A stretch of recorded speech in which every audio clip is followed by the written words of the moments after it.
Agape love ministries मसीह में परमेश्वर के प्रेम के बारे में है। हम जिस तरह से सेवा करते हैं और जिस तरह से हम नेतृत्व करते हैं, उससे हम मसीह यीशु के प्रेम को प्रदर्शित करते हैं।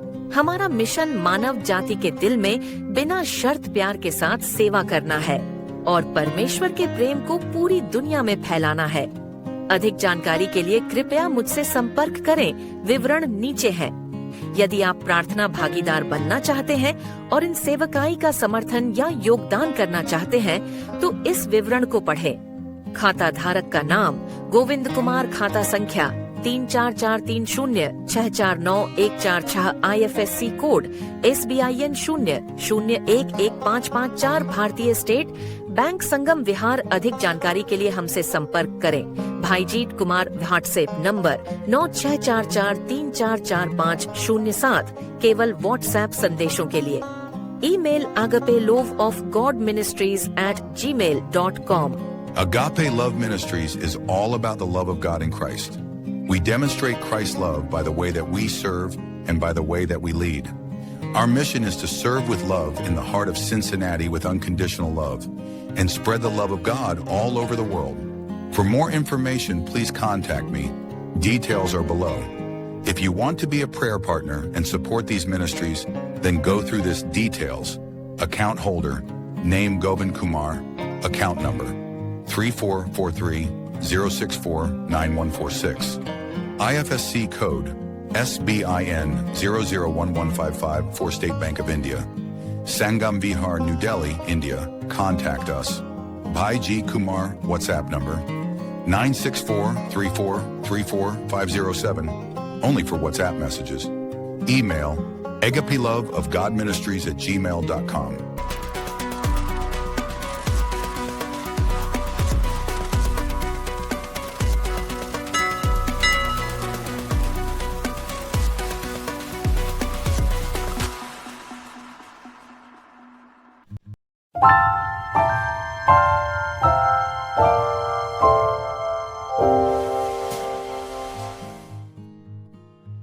वह कंगाल को मिट्टी पर से और दरिद्र को घूरे पर से उठाकर ऊंचा करता है।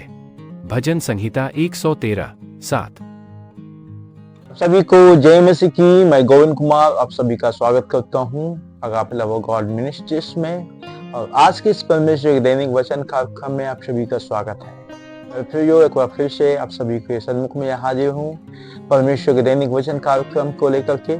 और आज का विषय हम देखने जा रहे हैं, एक और विषय को लेकर के, एक और विषय के एक और आशीष को लेकर हाजिर हूँ, और आज हम उसके विषय में देखने जा रहे हैं। और हम चाहते हैं कि अपने सर्व को, अपनी आंखों को बंद करें ताकि हम परमेश्वर को उपस्थिति में जाएं और प्रार्थना पूर्वक उस जो है आशीष को हम देखने जाएंगे। हालेलुया। तो आइए हम लोग अपने आंखों को बंद करें और प्रार्थना करें। जी विद्यालय प्रभु, हम आपके पास आते हैं आपके प्रिय पुत्र यीशु मसीह के सामर्थ्य और मीठे नाम के द्वारा। प्रभु, आज जो वचन हम आपके सन्मुख में आपकी उपस्थिति में सीखने जा रहे हैं प्रभु, और जो आशीष जो हम आपकी उपस्थिति में प्रभु जी पाने के लिए जा रहे हैं, उसमें आप हमारी सहायता करें, मदद करें। हम चाहते कि ये वचन हमारे हृदय रूपी पटिया पर लिखने पाए, और प्रभु आपके वचन के अनुसार हम अपने जीवन को जीने पाए। प्रभु, हम प्रार्थना करते हैं हर एक सुनने वालों के जीवन में आप अद्भुत और आश्चर्य से काम कर प्रभु, आपका प्रेम उनके अंदर प्रकट होने पाए, और आपके पीछे चलने में प्रभु आप उन्हें अगुवाई मदद करें। प्रभु, अब एक बातों को प्रभु आपका हाथ में देते हुए इस प्रार्थना को यीशु मसीह के सामर्थ्य और मीठे नाम मांगते हैं, आमीन। हालेलुया। तो आइए हम परमेश्वर के वचन में जाएंगे, हमारे साथ निकालेंगे भजन संहिता उसका 113, उसका हम 7, 8, 9 पद को हम लोग पढ़ेंगे।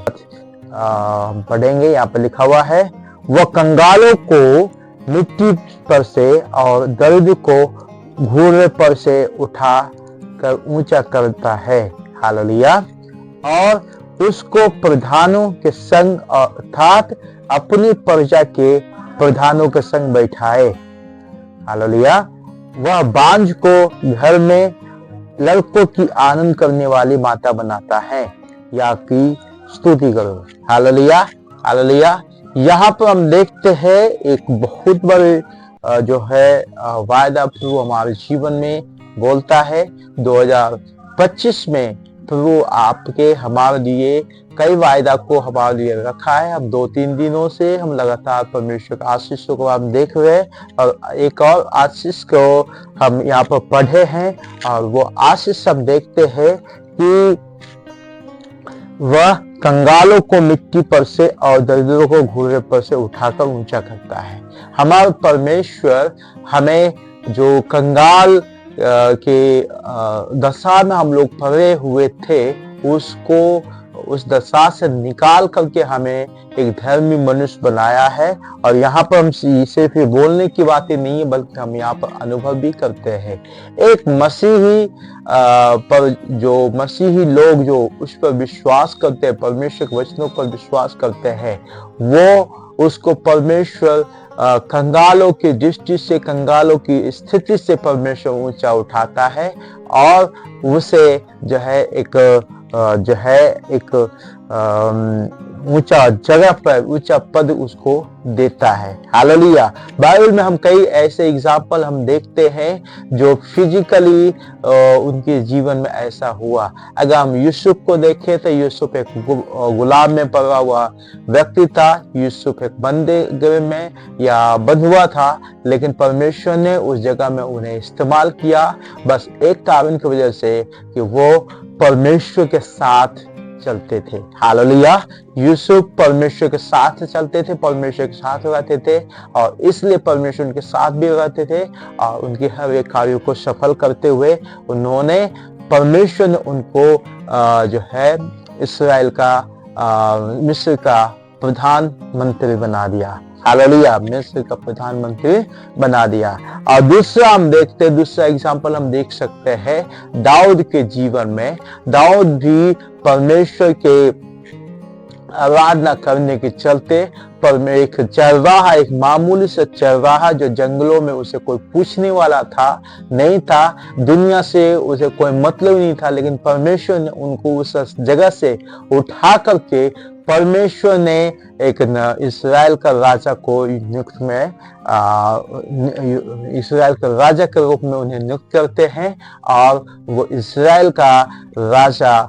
और इतने नहीं, परमेश्वर ने उन्हें जो है अपने लोगों के साथ में बैठाया। अपने लोगों को कहने पर लो यहाँ पर हम देखते हैं, वो हम आगे देखेंगे कि परमेश्वर ने अपना किसको कहा है। हालेलुया।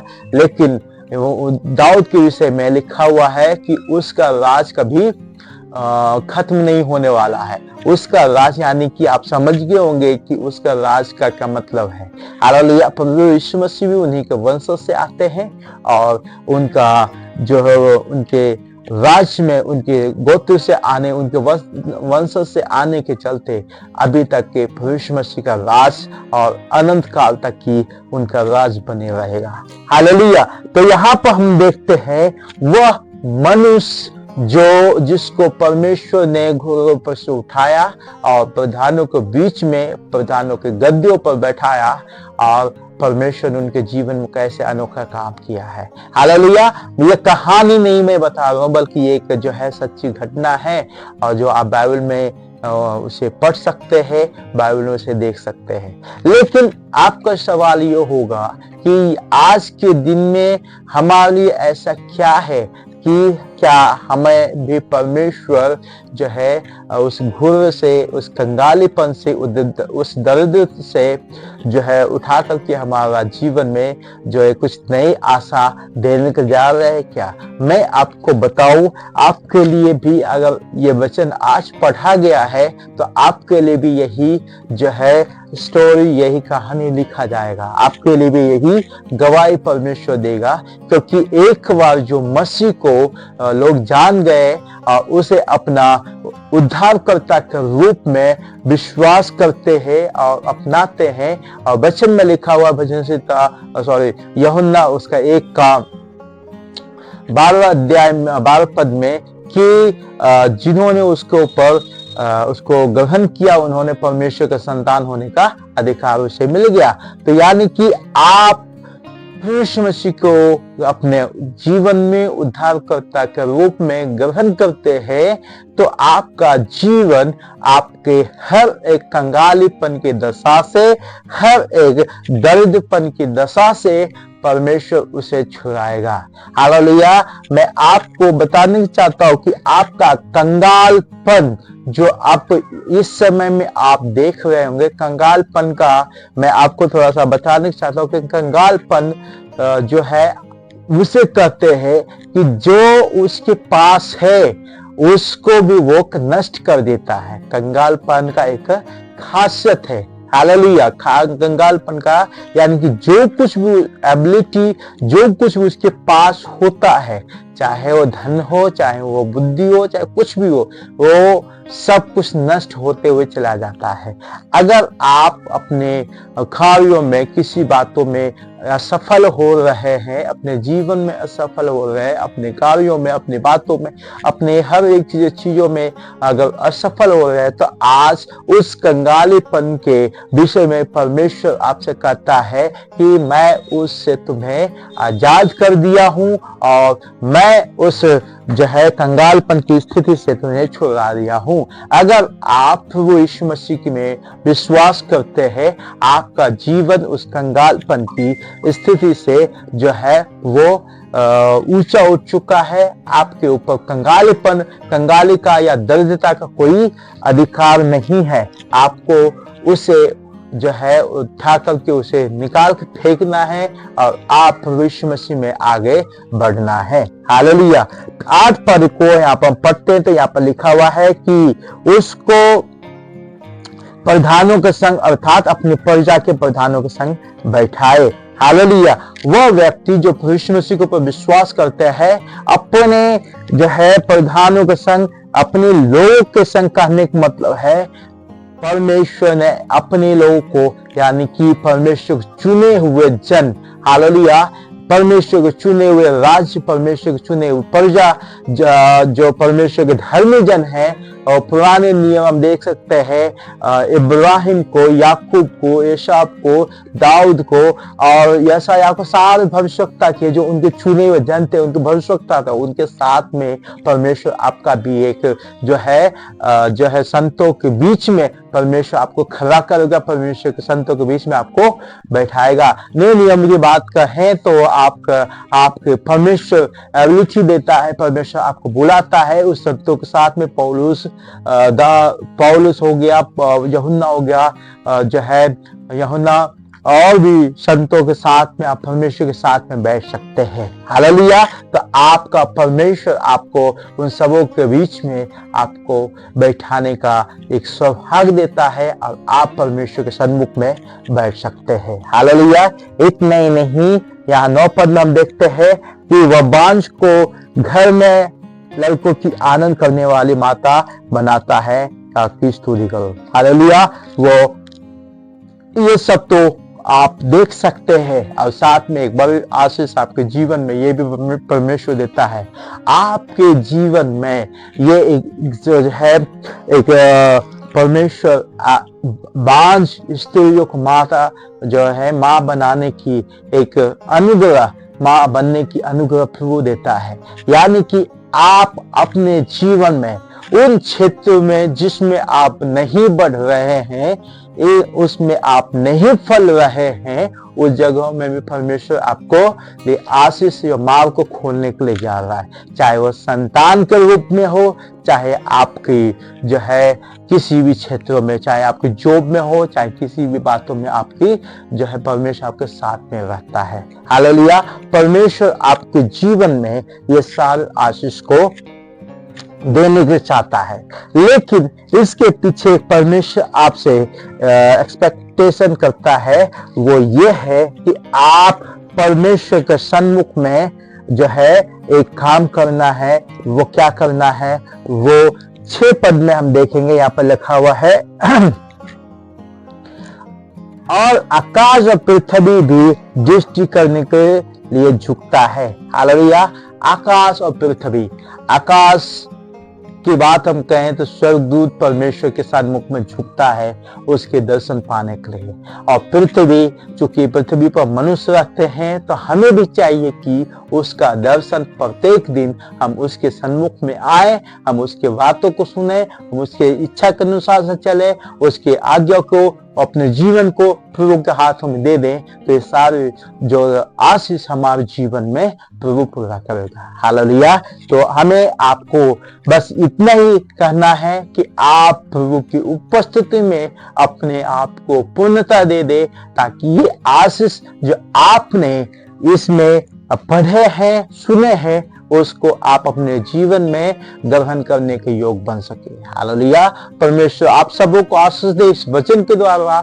मैं आशा करता हूं कि आपने इस वचन के द्वारा बहुतायत से आशीष को प्राप्त किए होंगे। हालेलुया। परमेश्वर आप सबों को आशीष दे।